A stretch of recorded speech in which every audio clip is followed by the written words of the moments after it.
Gautam Royalang with us. Good evening, sir. Yes, good evening. So we're having the World Cup right now. We'll be having so many questions, and you know that East Bengal club is part of history, not only history, legacy, culture, whatever you say. And when you talk about the East Bengal club, the name of Mohan Bagan always comes in. The derby, the madness. Today we'll be having so many questions, sir. This World Cup is going on. We are already seeing quarterfinals. We have seen Brazil making an early exit. So, do you think there is a possibility that we may have a new champion? Because barring France itself and England, we have got other teams like Croatia, like Belgium.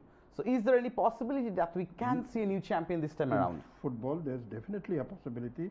There are already 6 teams now in the two semi-finalists and the other two quarter-finalists, of which very likely there will be an European, of course. Now it's become sort of an fight between the European nations. And teams like Croatia, Belgium, both played well. Both playing, and if they can hold on their nerves and can take on the pressure, we might see a new champion. Exactly. So, talking here in Googly Goals, powered by Googly Mania, we have seen that this year the European clubs, the European teams, basically the countries who are there in World Cup, I mean the Latin American countries, I'm not considering the Asian countries at all, because although they played well, none of them basically qualified for the quarterfinals. And already, as we have seen, that Uruguay and Brazil are no more in the World Cup. So do you consider that this European dominance in World Cup is something which has got bigger significance, or the Latin American football is losing the mojo, be it with Argentina or Brazil or Uruguay or Colombia? Latin American type of football, the short passing it'll never lose any skill or anything like that. Only thing is, not only this World Cup, I think since 2006, only once did a South American team made it to the final of the World Cup. That was Argentina in the last World Cup. Otherwise, it has all been European finals. And this is mainly because, you see, when they dominated the football team earlier in the 50s, 60s, 70s, in the time of Pele, and then later Maradona, the Latin American football players, Zico, Socrates and others, most of these players never played in Europe. And in the formative early stage, Wawa, Garincha, nobody. But since 80s, a lot of these Brazilians, Argentina, Uruguayans are now playing in Europe. So for 4 years, the other coaches get an opportunity to analyze their game, their strengths, weaknesses, and whenever they come across, the coaches are quite adept in stopping them in the World Cup. And here they are playing with the best of teams. Like Messi is playing in Barcelona with Iniesta by his side. And in Argentina, he is not getting the same type of support, passing, the type of football they play now. They play the passing game in Spain, in Barcelona, and Argentina, of course. He has to be fed and provided, but there is no denying the fact that he is one of the he's a God's gift to football. There's no denying the fact, even if he's not won the World Cup.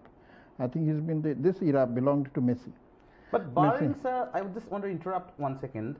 Barring Messi, Neymar and all these players, if we consider the level of football, clubs like River Plate, Boca Juniors or Corinthians, Santos, these traditional clubs which were in the 60s or 70s, they used to come up with such good footballers who used to come in European clubs later. But nowadays, rarely we find players of such caliber coming. Barring Neymar, you won't be able to say any player like that. So, any reason behind such? No, the football that is being played again, the Latin Americans are not really the Latin American style of football.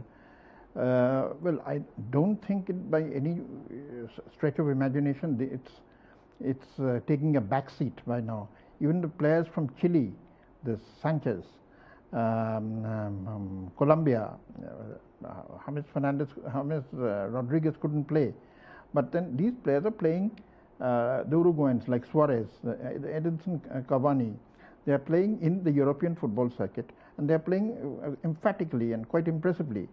It is not that the Latin American side, as I mentioned, this only this 2002 last when Brazil won the World Cup, they had a team of Ronaldinho, Rivaldo. Rivaldo and Ronaldo, who made it possible for Brazil. But then, if you don't consider that, from 98 onwards, there has been an European domination in the World Cup, in the world football, because Europe has the best leagues, the best leagues in all sections, from the equipment-wise, infrastructure-wise, and from the monetary side-wise. Absolutely.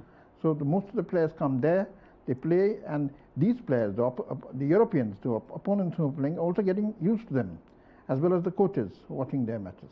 Pelé never played in Europe. Yeah. So, much later he played in Cosmos Club, but that was our post-retirement. Post-retirement, yeah. Almost post-retirement. So another thing I want to say, whenever we talk about football, we talk about our idols. For example, going into this World Cup itself. But before that, we'll be going into a short break and we'll be back pretty soon. Stay tuned to Googly Goals powered by Googly Mania.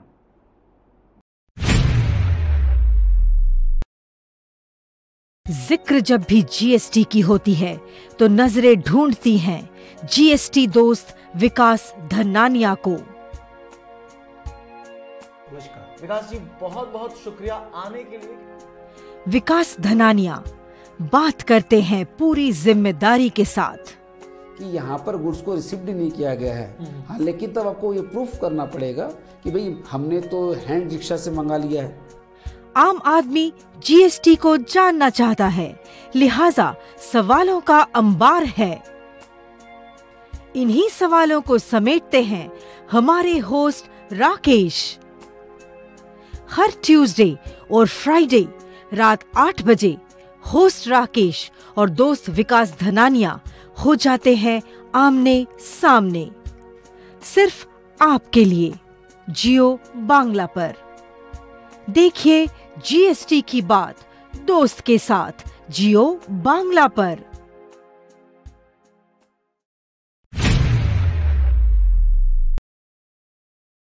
Welcome back. I'm Ronabi here with our favorite person, football historian and media manager of East Bengal Club here in Googly Goals powered by Googly Mania.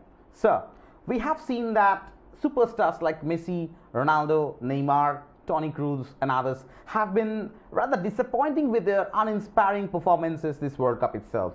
So do you think what may be the possible reasons that why can't they replicate their club performances? Because a month back we saw Ronaldo coming up with a good performance in Champions League, and even if Messi couldn't do well in Champions League, his team Barcelona won the La Liga and he had pretty good performances, scoring vital goals, hat-tricks even. So what may be the reason? Even I want to add the name of Mohamed Salah also. He also had pretty good season, a wonderful season for Liverpool. But while playing for Egypt in 3 matches, yes, he was injured to some extent, but still he couldn't come up with good performance, and we know the supporters, enthusiasts, fans writing in social media that why can't these players come up with such performances? This particularly about Messi and Ronaldo, I would say, first of all, as I mentioned earlier, they have been playing in Europe for quite a long time, and the other coaches and everybody have known their type of football and have used, and the football techniques and coaching has become so highly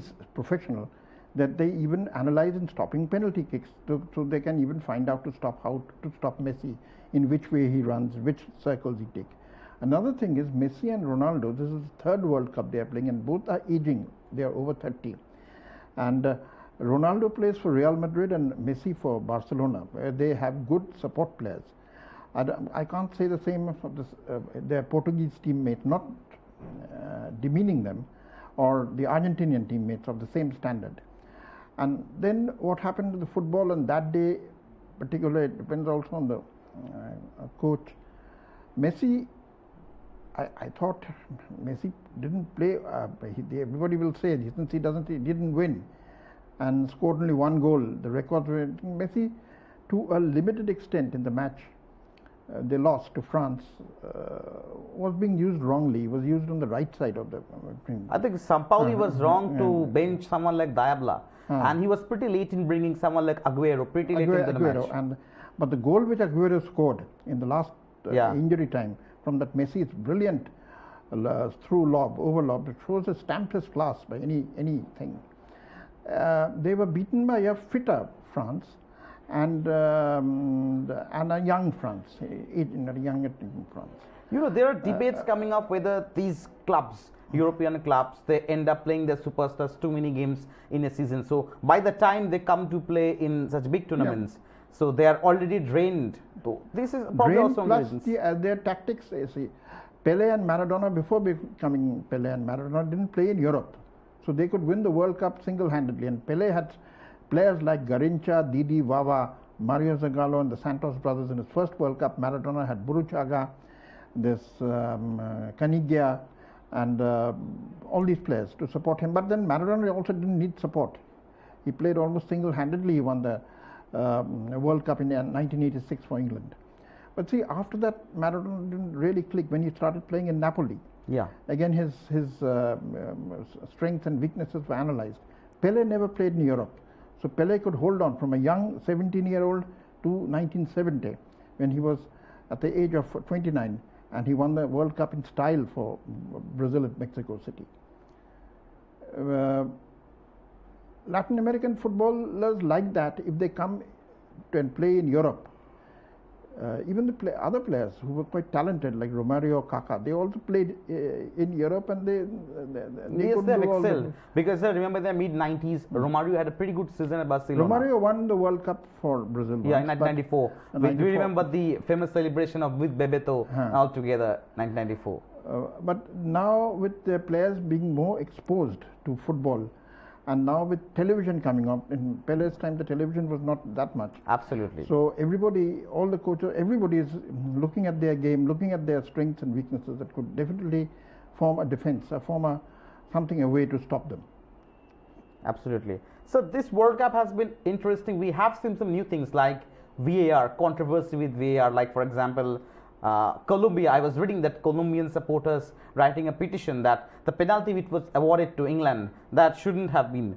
Again, the penalty which was awarded to Morocco against Iran, that debate, Iran against Portugal, that was also a debatable one. Again, Brazil in the group leagues, they said that, yeah, Jesus was pushed in the penalty box. Even yesterday also, in the halftime, we were shown that Jesus was pushed and Neymar was also pushed, where the referees could have consulted VAR. Apart from that, we have seen some goalkeeping howlers also. For example, remember in the Champions League final, Karius made a mess of Bale's shot. Yeah. So this in this World Cup also we have seen David David Dia making such blooper. Even yesterday, Muslera coming up with such. Even it ended the hopes of Uruguay of any sort of comeback.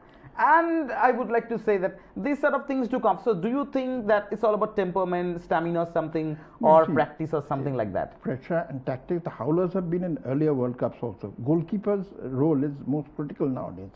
He is the last line of defense and can stop. But then, if he makes a mistake, there's nobody else to cover him. If a defender makes a mistake, somebody else can have it. There's a chance that somebody will come and cover the player, or the goalkeeper may stop him. Yeah. So the howlers will be part of the game, absolutely. Howlers are part of the game, and as the other mentioned, you said the VAR. VAR was has been tried for this World Cup on an experimental basis. It will not say that it will give a foolproof result, but the number of penalties have gone up from the other World Cup. It is the added refereeing. It is the added. You see, when World Cup of football was played in the 30s. I will tell you there was a story when the FIFA, before FIFA was set up, FIFA started the World Cup, sorry. In those days, the Football Association of England tried 2 referees like hockey in football for a limited period. But then they withdrew. Now this particular, there are 2 things have happened in this football, this year's World Cup football. One was a video assisted referee or whatever it is, who will, it is not the DRS type, when the other in cricket, where the referee would go and check. But this is an improvement. But definitely the technical people of the World Cup, the FIFA, would look into it and would improve. And it is not that every decision which was given by VAR is correct, and every decision which VAR was not consulted was also not correct. But then that is part of the game. And another thing, you have seen so many teams playing closely.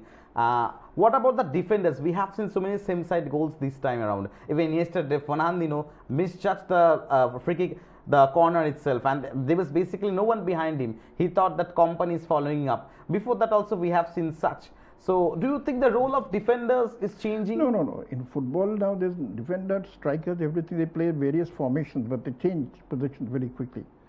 A defender can also be a wing back attacker. Yeah. And also a defender, a forward or a midfielder can come back and defend. Even a striker can come back and defend. Now the orientation of football is much on the midfield, not in the eras of 50s and 60s and pillars when short passing and dribbling and heading, everything was there in the 60s and 70s here in India also. It was only a flat back 3-2-5 formation, but football has now become has changed completely. They say a total football. Total football means even a wing back can go up and play and score a goal. You remind me of Renas Missel, the Dutch football, this whole era of that. Johan Cruyff, Neeskens and others. So coming into our Indian football, to our very own East Bengal club, recently we got the update that East Bengal club has been associated with Case Corporation. So previously we were listening to that there is some I won't say cash prices or something, but to some extent that sort of things were there. No. So do you think now we can expect East Bengal to participate in ISL or something? Yes, certainly ISL or the top tournament, I would say, whether it's called the Indian Super League or Unified League or I-League or whatever it is. East Bengal should participate in the top Indian football tournament because it is one of the premier top teams of India. There's no doubt about it. We've been having cash crunch for a number of years and which was also not paying off. At the times we had some good teams and luck also saved us. We fell bereft of luck in not winning the I-League. True. Thrice we finished with runners up with a difference of only 1 or 2 points. And even the last I-League, we were in a position to win the I-League before the last 2 matches. Now, what I would say with support coming in from our sponsors, looking at football as a different sport, an avenue for a brand identification, because East Bengal's main strength is the fans. We have millions of fans all over, and we can hope we can have a good team, and we should play in the top league, whether ISL or any other team. Because next year onwards, FIFA has recommended there should be one league, unified league, and 12 teams will take, and it will go on from 14 and then to 16. So East Bengal will definitely play in that league. So do you think this whole idea of merging I-League with ISL, this was something inevitable, or this will result into dying of so many small clubs whom we have seen performing so well in all these years? You see, these small clubs have dried up because of their exposure and bringing. They never won, like Arians, Khidirpur or Kalighat. They never won the Calcutta League. IFSL, of course, Arians has won. And their aim was not to win these tournaments. Their aim was to produce good footballers, good techniques, and as far as possible to maintain a good position in the Calcutta League. In those days, football was concentrated in Calcutta. But they went out and played smaller tournaments. Like there have been teams in South India also, like ITI Bangalore, Hyderabad Police, this State Bank of Tribangur, SBT, this Premier Tires, Titanium clubs, who played in smaller tournaments all over in India. These tournaments used to be formed the nursing ground of producing talents. Unfortunately, due to the surge of cricket or whatever, to lack of money or sponsorship, many such tournaments have been stopped. Like Stafford Cup in Bangalore, this Nizam Gol Cup in Hyderabad, this Nagji in the south. And nowadays even Duran Rovers Cup. Duran Cup is played on a limited scale. But it doesn't get that media limelight these limited days. Scale. DCM, and DCM has ended, giving that these opportunity of these players gets blocked. These small players who come from small towns, so they have no interest left in football and they switch to other games. But then I think the All India Football Federation is looking into it, and they have so far done a very good job as youth development part of the program, and they have given more league titles and bringing in players, teams not only from the northeast to be south. Every time they say Iceland is a smaller country than India, but in India also football is not a pan-India game. It's played in some pockets only. Absolutely, this is one reality. They are this ISL what they have done, the Indian Super League what they have done. They have brought back the football on a pan-Indian scale, having 8 city-based franchises to spread it around as much as possible. And there's no denying the fact that it was a revelation, and they brought back the crowds. But East Bengal, Mohun Bagan have the biggest draw. They have been the biggest sustainer of the All India Football Federation for over the years. So a merger and the best utilization of the both teams, of the both side, would be beneficial to Indian football. Sir, as you have years of experience with Kolkata Maidan itself, do you think that we miss the office clubs? Because once upon a time, clubs like Eastern Rail, George Telegraph and all these teams, and they used to, even some PK Banerjee, a legendary coach, he was a fantastic winger for Eastern Rail together. Kajal Mukherjee, they have all come from Eastern Railway. Mayolal came from there. Absolutely. Now the great players, certainly. They have changed their policies of not recruiting players, and they have not concentrated in football because of cricket, I think, because of the no mileage being earned by them. I think this is one of the major setbacks. That's why. But similarly, the institutional sides, the South India, Indian Telephone Industries, Bangalore, Hyderabad City Police, used to be peaks, the Premier Tyres, then Caltex Club of Bombay, Mafatlal of Bombay. Then we had all these clubs who, Tata Sports, attracting footballers. Mahindras have reduced their football to a large scale because of no real no roadmap for Indian football. But that roadmap is now coming, and I think with the merger of these two clubs, this pool of talent of Indian football. Another thing, of course, was the shortage of infrastructure. But the last World Cup under 17, some infrastructure have been built, but that is also not adequate. They have to increase it more. Like China is building stadiums in every park almost there. So and their target is to win the World Cup in 2050. Win the World Cup. They have played the World Cup once, but then So I think that is one thing indeed. I guess many of the foreigners who have come to play in East Bengal, Mohan Bagan, they have complained, especially the Brazilians and others, that in India you don't get such good infrastructure like good stadiums altogether for the grassroots level. So one thing, a month back, prior to the World Cup itself, we were getting social media posts that Sunil Chhetri has got similar record to Lionel Messi or Ronaldo as far as scoring goals for our own country. So do you think that this can be a reality that in few years, 10 years or 20 years, India can play World Cup without hosting it? India can play the World Cup. We are all hopeful that India will play the World Cup one day, definitely. In the last 4 years, since I was in Delhi, and everyone says that who are non-footballing fans, said we are only interested in football every time a World Cup comes up. But where is India featuring? But since the last 2014 to 2018, I think there have been a number of occasions there Indian football has progressed. We have had Bangalore FC reaching the finals of the AFC Club Cup. We have reached the Indian football team winning the Hero Intercontinental Cup, SAF Cup. We had East Bengal reaching the semi-finals of the AFC Cup, remaining unbeaten. We had Sunil Chhetri, as you mentioned, playing 100 matches for India.